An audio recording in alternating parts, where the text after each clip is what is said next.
सो once again good evening everyone. ठीक है, मैंने आपको बेसिक अकाउंटिंग टर्म्स के मल्टीपल चॉइस क्वेश्चंस अटेम्प्ट करने के लिए दिए थे और आज हम उसको डिस्कस करेंगे। ठीक है, चलिए पहला क्वेश्चन है। सारे लोग अपने जिन लोगों ने अटेम्प्ट किए हैं वो रिप्लाई भी करेंगे, जिससे हम समझ सकें आपको आता है कि नहीं आता। The meaning of transaction is exchange of goods and service, exchange of goods and service in terms of money, exchange of goods and money, none of these. Yes, and the right answer is answer B, exchange of goods and service in terms of money. Great.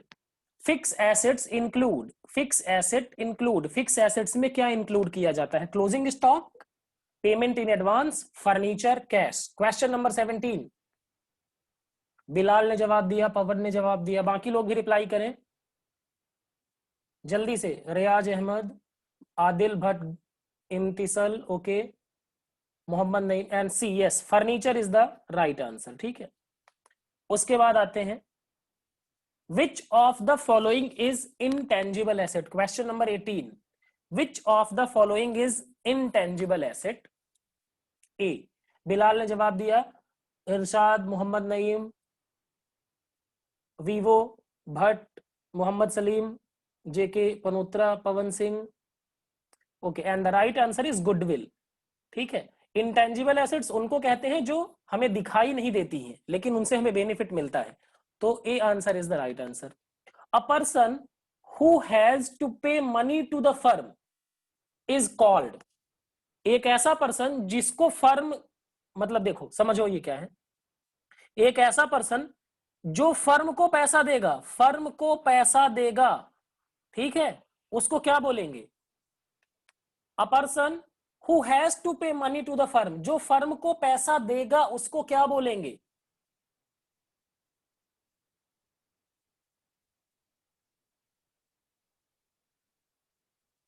Okay, everyone is answering, but let me tell you. ठीक है, एक minute समझ लेना। This is your firm, ठीक है, this is your firm. आपने goods sale किया mister x को ऑन क्रेडिट, ठीक है, अब ये आपको पैसा देगा, अभी इसने दिया नहीं है, ये आपको क्या करेगा? पैसा देगा। तो mister X will be your debtor, mister X क्या होगा? आपका क्या होगा? डेटर होगा। तो answer B is the right answer. 2-3 लोगों ने सही जवाब दिया था, ठीक है।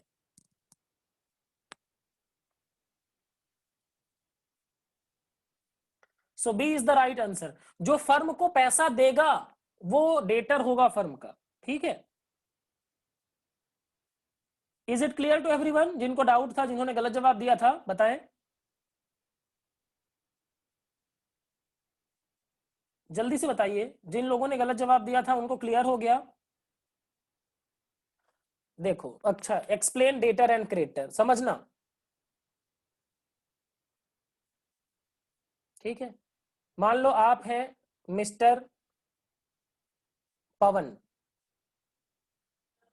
ठीक है, यू आर मिस्टर पवन, आपकी शॉप है, आपने गुड्स सेल किया, ये मान लीजिए मिस्टर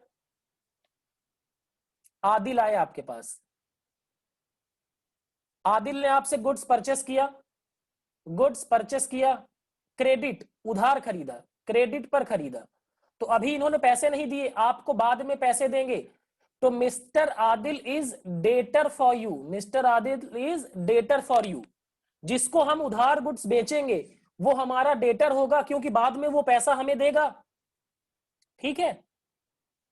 एंड मान लो पवन ने भी किसी से खरीदा था, पवन ने गुड्स परचेस किया,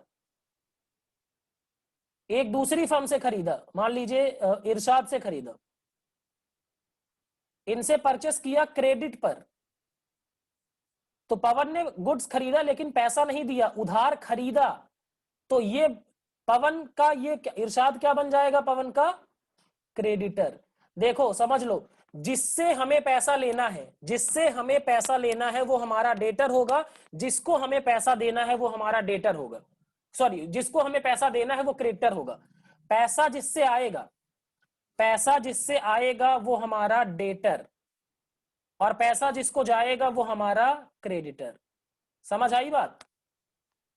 ओके, आगे चलते हैं। The meaning of goods is item in which the enterprise deals, items to be used as an asset, all of these, none of these. क्या होगा इसका जवाब? Question number 20।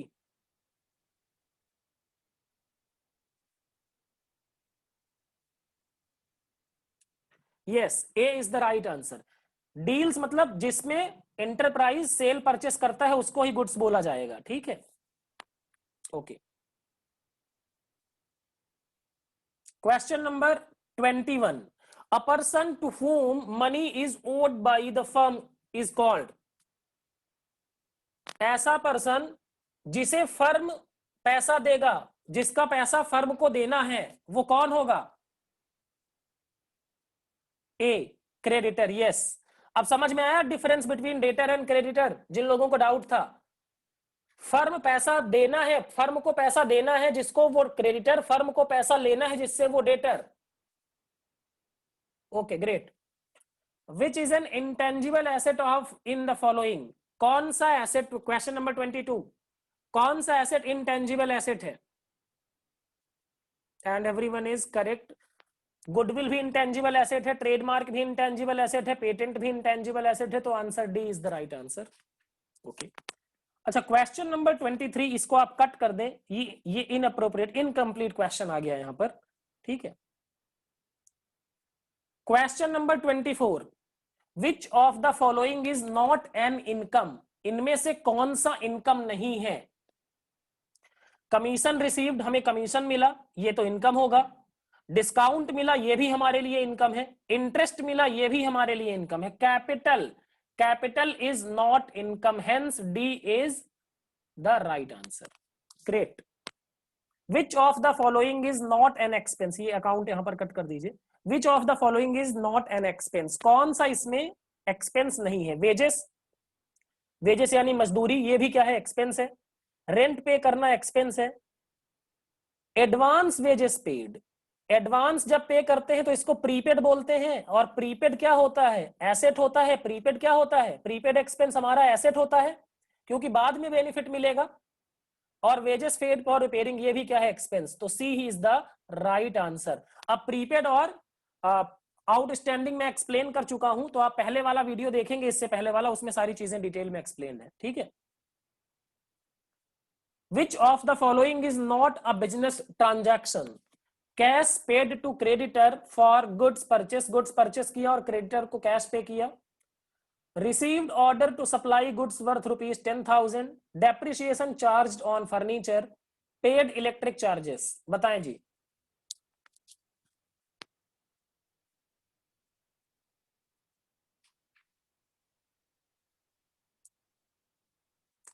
अच्छा, डेप्रिसिएशन क्या होता है?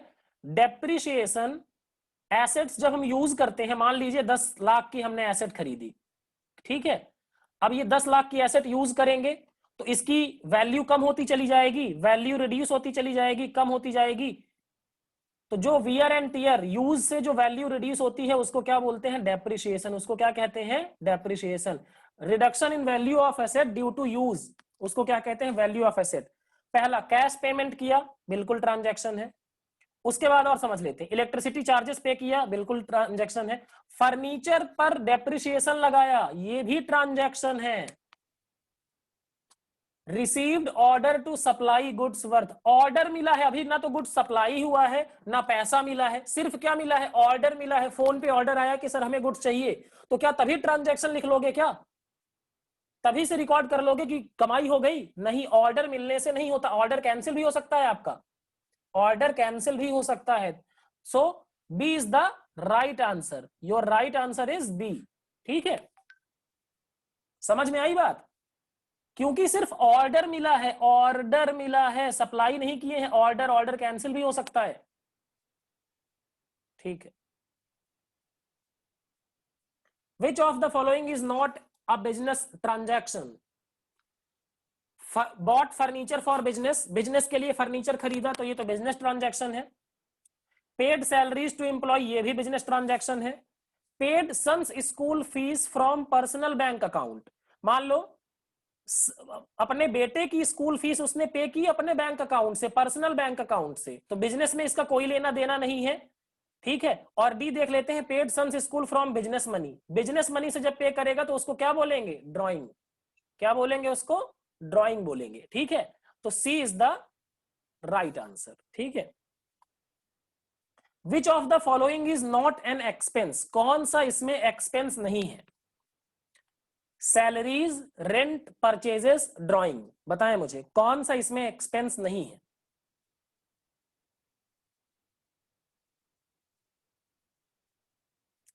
Drawing, drawing is not expense, ठीक है, ग्रेट। अच्छा, ड्राइंग किसे कहते हैं, मुझे कोई एक्सप्लेन करेगा जल्दी से, व्हाट इज ड्राइंग, जल्दी से बताइए, व्हाट इज ड्राइंग। और जो लोग यूट्यूब में देख रहे होंगे रिकॉर्डेड, वो कमेंट करके बताएंगे। Anything which is withdrawn from business for personal use, चाहे पैसा हो चाहे गुड्स हो, पर्सनल यूज के लिए निकाले तो उसको क्या बोलेंगे, drawing. Drawing is a business transaction, yes, great.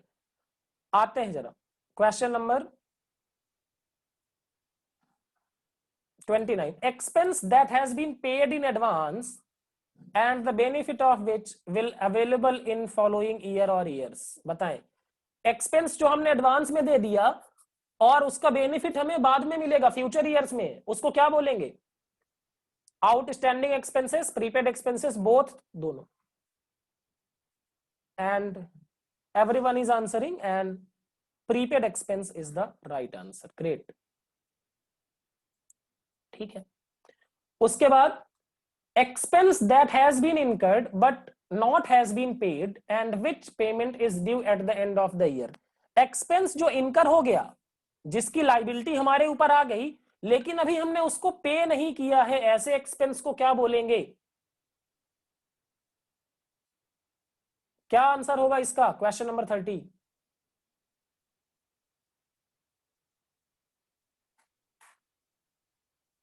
देखो, मान लो हमने किसी से काम करवाया, 1 महीने काम कराया, हमें अब 1 महीने के बाद उसको पेमेंट देना है, हमारे ऊपर ऑब्लिगेशन आ गया आफ्टर 1 मंथ, लेकिन हमने अभी नॉट पेड, पे नहीं किया है, देना है लेकिन दिया नहीं, देने का ऑब्लिगेशन आ गया है, उसको बोलते हैं आउटस्टैंडिंग एक्सपेंस, क्या कहते हैं, आउटस्टैंडिंग एक्सपेंस।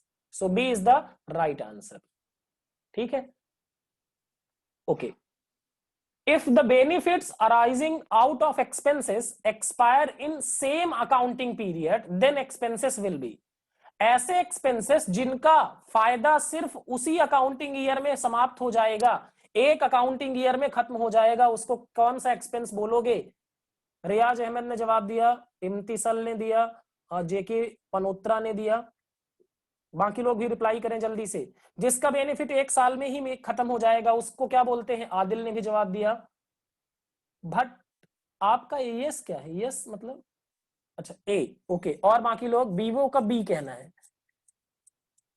चलो देखो, ऐसा एक्सपेंस जिसका बेनिफिट 1 साल में ही खत्म हो जाएगा उनको कहते हैं रेवेन्यू एक्सपेंसेस, क्या कहते हैं उनको, रेवेन्यू एक्सपेंसेस। कैपिटल एक्सपेंडिचर का बेनिफिट फ्यूचर में कई साल तक मिलता है, ठीक है। जैसे मशीनरी खरीद दी तो मशीनरी का बेनिफिट क्या 1 साल का मिलेगा, नहीं। जैसे आप कार खरीद लेते हैं, अगर तो कार क्या 1 साल यूज करोगे, कार का बेनिफिट तो आपको फ्यूचर में भी मिलता रहेगा। So A is the right answer, okay. Network issue होगा, अब क्या कर सकते हैं इस पे, थोड़ा सा बियर करिए। Expenditure made on purchase of fix asset, fix asset खरीदने पर एक्सपेंडिचर जो किया गया उसको क्या बोलेंगे, revenue expense, capital expenditure, deferred revenue expenditure, all of the above, बताएं जल्दी से। फिक्स एसेट को खरीदने पर परचेस करने पर जो खर्चा हुआ उसको क्या बोलेंगे, यस, कैपिटल एक्सपेंडिचर, क्योंकि फिक्स एसेट से हमें कई साल तक बेनिफिट मिलेगा, great. Revenue expenditure of which benefit will be over a subsequent period और पीरियड्स, मतलब ऐसा रेवेन्यू एक्सपेंडिचर जिसका बेनिफिट उसके बाद के पीरियड में भी मिलेगा, उसको क्या बोलेंगे?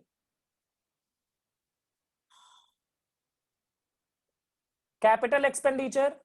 देखो ये कह रहे हैं ना कि कौन सा रेवेन्यू एक्सपेंडिचर, वो रेवेन्यू एक्सपेंडिचर होना चाहिए, तो कैपिटल एक्सपेंडिचर तो आएगा नहीं क्योंकि capital is capital not revenue. फिर डिफर्ड रेवेन्यू एक्सपेंडिचर, ये क्या होते हैं? जो रेवेन्यू एक्सपेंडिचर जैसे ही होते हैं लेकिन इनका बेनिफिट फ्यूचर में भी मिलता है। कैसे? जैसे मान लो हमने किसी हीरो को, मैंने एग्जांपल लिया, सलमान खान से अपना ऐड कराया, तो सलमान खान ने 5 करोड़ रुपए लिए, कितने? 5 करोड़ रुपए लिए, लेकिन ये ऐड जो हुआ इसका भी फ्यूचर में बेनिफिट मुझे मिलेगा, कई साल तक बेनिफिट मिलेगा क्योंकि लोग याद रखेंगे कि सलमान खान इसका ऐड करता था। तो ये होगा deferred revenue expenditure is the right answer. Expenditure made on repair of machineries, machinery की रिपेयर पे खर्चा जो किया गया उसको क्या बोलते हैं? Capital expenditure, revenue expenditure, deferred revenue expenditure, none of these. तो एक बात बताओ, मशीनरी की रिपेयरिंग, आप गाड़ी की सर्विसिंग हर 2 महीने में कराते हैं ना? आप गाड़ी की सर्विसिंग क्या करते हैं? हर 2 महीने में करवाते हैं, क्योंकि उसका बेनिफिट, मशीन में फिर से कोई प्रॉब्लम आती है फिर आप रिपेयरिंग कराते हैं। तो जो बार बार खर्चे करने पड़े वो कौन से खर्चे होते हैं? जो बार बार खर्चे करने पड़े वो कौन से खर्चे होते हैं? बी, यानी ये कौन सा एक्सपेंडिचर होगा? Revenue expenditure. ठीक है, फिर उसके बाद आता है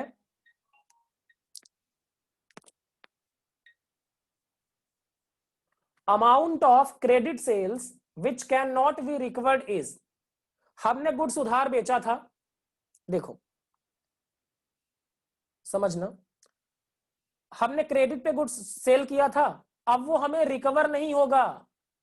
जिसको हमने बेचा था वो आदमी धोखेबाज निकल गया, पैसा नहीं दे रहा है, तो उसे क्या बोला जाएगा? पवन सिंह, मोहम्मद नईम का जवाब सही, Adil, Ashfaq, Irshad, JK Panotra, yes, and bad debt is right answer. ठीक है, जो पैसा हमारा डूब गया उसको क्या कहते हैं? Bad debt. ठीक है, ग्रेट।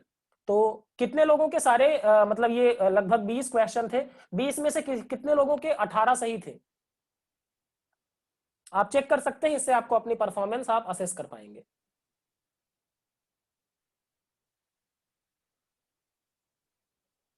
ठीक है, ओके ग्रेट।